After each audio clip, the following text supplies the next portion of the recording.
Dear viewers, যে কোনো সম্পর্কই মানব জীবনের জন্য অতি প্রয়োজনীয় একটি উপাদান বা একটি অনুষঙ্গ বা অতি প্রয়োজনীয় একটি বিষয়। নানা সম্পর্কের ওপরে ভিত্তি করেই কিন্তু আমাদের জীবন পরিচালিত হয় এই পৃথিবী। তাই সম্পর্ককে অস্বীকার করে কোনোভাবেই মানব জীবন সামনে অগ্রসর হতে পারে না।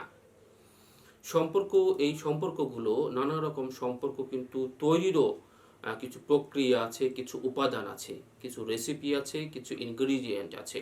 অর্থাৎ আমরা কোনো রেসিপি তৈরি করতে গেলে, রান্নার কোনো রসালো আইটেম তৈরি করতে গেলে বেশ কিছু ইনগ্রিডিয়েন্টের উপর কিন্তু নির্ভর করে একটা সুন্দর রেসিপি কিন্তু তৈরি করে নিতে হয়। সম্পর্কের ক্ষেত্রেও কিন্তু অনেকটা সেরকমই।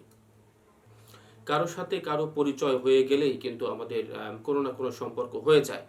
হ্যাঁ, সম্পর্ক হয়, কিন্তু এই সম্পর্কটা কী টাইপের সম্পর্ক সেটি কিন্তু নির্ভর করবে এই সম্পর্ক তৈরির উপাদানগুলোর উপরে। সম্পর্ক আপনি কিভাবে তৈরি করেছেন? দেখুন, আমাদের জীবনের এই চলার পথে অনেক মানুষ কিন্তু আসে যায়। প্রতিনিয়তই কারো না কারো কাছে কিন্তু আমাদের কারো না কারোর সাথে কথাবার্তা হয়, যোগাযোগ হয়, পরিচয় কিন্তু ঘটে। কিন্তু কিছু কিছু মানুষের সাথে অনেক ভালো একটা সম্পর্ক তৈরি হয়ে যায়। তাদেরকে আমরা মনে রাখি, তাদের সম্পর্কের উপর নির্ভর করি, তারা আমাদের সম্পর্কের উপর নির্ভর করেন, অন্যরকম একটা আন্তরিকতা তৈরি হয়ে যায়। আবার কিছু মানুষ আমাদের খুব কাছের বন্ধু হয়, আরও কিছু মানুষ আরও পরিচিত হতে হতে আমাদের প্রিয় মানুষ হয়ে ওঠে। এবং আমাদের পরিবার একেবারেই ইন্ডিপেন্ডেন্ট ভেরিয়েবল। যে সম্পর্কগুলো আমাদের বাই বার্থ আমরা পাই, আমাদের বাবা মা, ভাই বোন, আত্মীয় স্বজন, এই যে সম্পর্কগুলো, এই যে সম্পর্কই হোক না কেন, সম্পর্কের মধ্যে আপনি যখন গভীরতা তৈরি করতে যাবেন, একটা সম্পর্কের ক্ষেত্রে যখন সুসম্পর্ক তৈরি করতে যাবেন, তখন সেটির কিন্তু একটি রেসিপি কিন্তু আপনাকে তৈরি করে নিতে হবে। রেসিপিটার মধ্যে উপকরণগুলো কি? এখন প্রশ্ন আসতে পারে। উপকরণগুলো যদি আপনি জানেন যে কোন উপকরণটা কি কাজ করে, তাহলে কিন্তু যেকোনোভাবে আপনি সম্পর্কটাকে কিন্তু সাজিয়ে নিতে পারবেন বা এস্টাবলিশড কিন্তু করে নিতে পারবেন। যেমন, আপনার মেইন উপকরণ হচ্ছে সময়। আপনি যদি একটি সম্পর্ক তৈরি করতে চান, তাহলে প্রথমেই আপনাকে কিন্তু সময় দিতে হবে। কোনো সম্পর্কই কিন্তু একেবারে রেডিমেড না, মানে একদম তৈরি অবস্থায় কিন্তু কোনো সম্পর্কই কিন্তু অর্জন করা যায় না। আমরা বাবা মা বা পরিবার যেটি বাই বার্থ পাই, এবং যে সম্পর্ক আমরা বাই ল পাই, যেরকম বিয়ে, এইগুলি ছাড়া বাদ বাকি সব সম্পর্কই কিন্তু আমাদের তৈরি করে নিতে হয়। আর এই সম্পর্কগুলো মেইনটেইন করার জন্য সম্পর্কের গভীরতা কিন্তু তৈরি করতে হয়।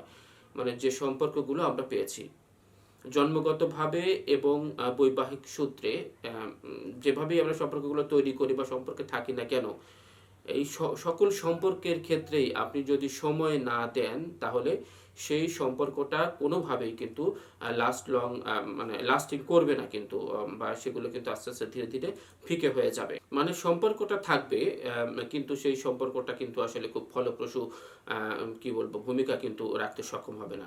উদাহরণস্বরূপ আমরা যদি একটি সহজ উদাহরণ দিই, যেমন ধরুন একটি গাছ, একটি বৃক্ষ যখন আপনি রোপণ করেন, তার আগে আপনার বীজ হলো, মাটিতে আপনি সার দিলেন, নিড়ানি দিলেন, মাটি তৈরি করলেন, অনুকূল একটা পরিবেশ তৈরি করলেন, এবং এরপরে আপনি সেখানে বীজটা লাগালেন।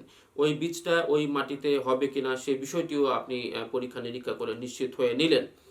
তারপর আপনি পোকামাকড় যাতে আক্রমণ না করে সেজন্য কীটনাশক ছিটালেন।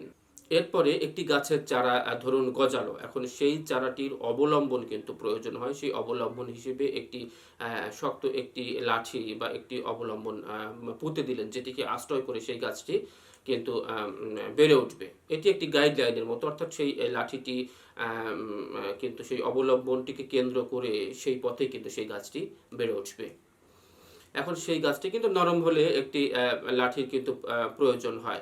আবার যদি সেটি লতানো কোনো গাছ হয়, সেক্ষেত্রে কিন্তু একটি মাচানের প্রয়োজন হয়। মাচান কিন্তু আমরা তৈরি করে দিই। এটিও কিন্তু আসলে সেই গাছের জন্য অবলম্বন। সেই গাছটি বেড়ে ওঠে, তার শাখা বিস্তার করবার জন্য এই অবলম্বনটি কিন্তু তৈরি করে দিতে হয়। এরপরে আমরা কি করি, যে সেই গাছটি যখন বেড়ে উঠতে থাকে, তখন চারপাশ দিয়ে আমরা কিন্তু একটি ব্যারিকেডও তৈরি করি বা বেড়া দিয়ে দিই, যাতে অন্য কোনো রকম প্রাণী এসে সেই গাছটি খেয়ে ফেলতে না পারে, ছিঁড়ে ফেলতে না পারে, নষ্ট করতে না পারে। সেজন্য কিন্তু আমরা কোনো আচ্ছাদন কিন্তু আমরা অনেক সময় দিয়ে দিই, এবং অনেক সময় কিন্তু জাল দিয়ে বা অন্য কোনো কিছু দিয়ে অনেকটা র্যাপিং করার মতো কিন্তু বেশ আমরা একটা আচ্ছাদন কিন্তু দিয়ে দিই। অনেক অনেক রকমভাবে কিন্তু আমরা পাহারা দিয়ে মেইনটেইন করি। যে গাছটিকে আপনি আগাছার মতো হয়ে আছে অথবা যে গাছ দেখবেন যে শুকিয়ে পড়ে আছে, দেখলেই বুঝতে পারে যে এর কোনো যত্ন নেওয়া হচ্ছে না অথবা ডালপালা কেটে ফেলা হয়েছে বা এই গাছের গুঁড়ি কেটে নিয়ে গেছে, কিছু না কিছু আঘাত কিন্তু এই গাছটির প্রতি হয়েছে। অর্থাৎ এই গাছটিকে আমরা যত্ন করতে পারছি না প্রপারলি, অথবা আমরা এই যত্নের সঙ্গে আমরা এই গাছগুলোর কেয়ার করছি না। অর্থাৎ এই গাছগুলো আমাদের হয়তো প্রয়োজনীয় বোধ হয়নি বলেই আমরা এর প্রতি কিন্তু যত্নবান হইনি।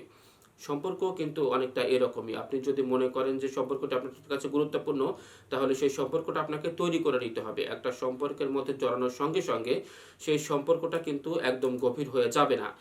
এই সম্পর্ক গভীর হওয়ার জন্য আপনাকে তাকে যথেষ্ট পরিমাণে কিন্তু মানে যত্ন নিতে হবে কিন্তু, কমফোর্ট দিতে হবে কিন্তু। অর্থাৎ তাকে রেসপেক্ট করতে হবে, তার কথাগুলো শুনতে হবে, তাকে ভালোবাসা দিতে হবে, আগলে রাখতে হবে, পাশে থাকতে হবে, আশ্রয় তাকে দিতে হবে এবং তার প্রতি কিন্তু নির্ভরতা তৈরি করতে হবে।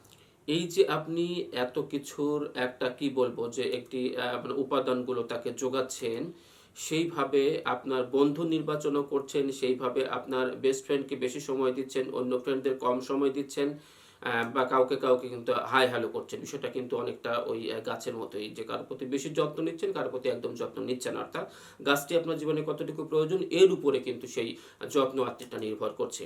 আবার আপনি যখন আপনার পার্টনারকে সিলেক্ট করবেন যে উনি আপনার জীবন সঙ্গী হবেন, তখন সম্পর্ক তৈরি ইনগ্রিডিয়েন্টের মধ্যে তাকে কতটুকু বিশ্বাস করছেন, কতটুকু মূল্যায়ন করছেন, তাকে আপনি কতটুকু এফোর্ট দিচ্ছেন এই সম্পর্ক রাখার ব্যাপারে, কতটুকু রেসপন্সিবল, কতটুকু অ্যাকাউন্টেবল, কতটুকু আপনি হ্যাপি থাকছেন, কতটুকু তাকে কমফোর্ট দিচ্ছেন, কতটুকু আপনি কমফোর্ট ফিল করছেন, এই পুরোটার উপরেই ডিপেন্ড করে ওই সম্পর্কটা কতটা গভীর এবং কতটা লং লাস্টিং হবে। আগেই বলেছি যে সম্পর্কে নানা ধরন রয়েছে, নানা মাত্রা কিন্তু রয়েছে। আমাদের একটা ছেলে এবং একটা মেয়ের মধ্যে পরিণত বয়সে যখন কোনো সম্পর্ক গড়ে ওঠে, আমরা কিন্তু ধরেই নেই যে এটি হয়তো প্রেমের সম্পর্ক। মানে সম্পর্ক হলো মানেই আমরা মনে হয় চলচ্চিত্রের মতো একটা মধুর একটা সময়ে নেমে গেলাম।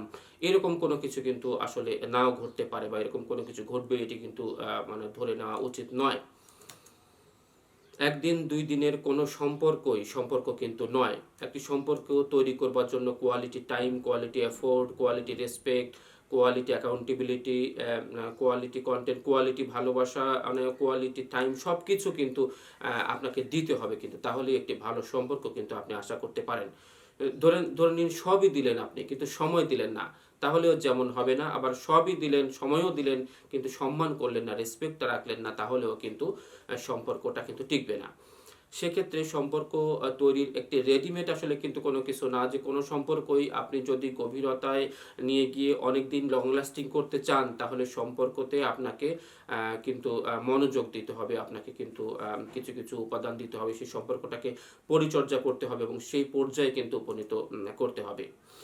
সুতরাং কারো সাথে কোনো সম্পর্ক হয়েছে বলেই যে সেই সম্পর্ক আপনার সারা জীবন থাকবে এমন ধরে নেবার যেমন সুযোগ নেই, তেমনি সম্পর্ক আষাঢ়ের জন্ম শ্রাবণের মৃত্যু এমন সম্পর্ক তৈরি করারও কিন্তু প্রয়োজন নেই। সুতরাং একটি সম্পর্ক তৈরি করতে হলে আপনাকে বোধ, বিশ্বাস, আপনার আবেগ, অনুভূতি সকল কিছুকে কাজে লাগিয়ে কিন্তু একটি সম্পর্ক তৈরি করতে হবে। বিশেষ করে বন্ধু নির্বাচনে যদি আপনি ভুল করেন, আমরা যদি ভুল করি, তাহলে কিন্তু আমাদের জীবনে বড় রকমের খেসারত দিয়ে কিন্তু আমাদের কিন্তু মূল্য পরিশোধ করতে হবে। অর্থাৎ ভালো বন্ধু নির্বাচন করলে আপনি যেমন জীবনে অনেক সুফল পেতে পারেন, তার কাছ থেকে অনেক ভালো পরামর্শ পেতে পারেন, তেমনি একটি খারাপ বন্ধু কিন্তু, খারাপ সঙ্গী কিন্তু আপনার জীবন ধ্বংস করে দেওয়ার জন্য যথেষ্ট। সুতরাং এই বিষয়টা কিন্তু অবশ্যই আমাদের মাথায় রাখতে হবে। তেমনি জীবনসঙ্গী বা জীবনসঙ্গী নির্বাচনের ক্ষেত্রেও আপনি যদি নির্বাচনে ভুল করেন, তাহলে জীবন দিয়ে আপনাকে কিন্তু তার দায় শোধ করতে হবে, বা তার মূল্য পরিশোধ করতে হবে। সুতরাং সম্পর্ক নির্বাচনের ক্ষেত্রে সতর্ক থাকুন, এবং সেই সম্পর্ককে, যদি সম্পর্ক কোনো নির্বাচন করেই থাকেন, সেটিকে সুন্দর এবং মধুরতম এবং লং লাস্টিং সম্পর্কে পরিণত করবার জন্য সেটির পরিচর্যা করুন, সময় দিন এবং তার প্রতি বিশ্বস্ত থাকুন এবং তাকে বিশ্বস্ত রাখুন। ভালো থাকবেন দর্শক, দেখা হবে পরবর্তী আয়োজনে। শুভকামনা।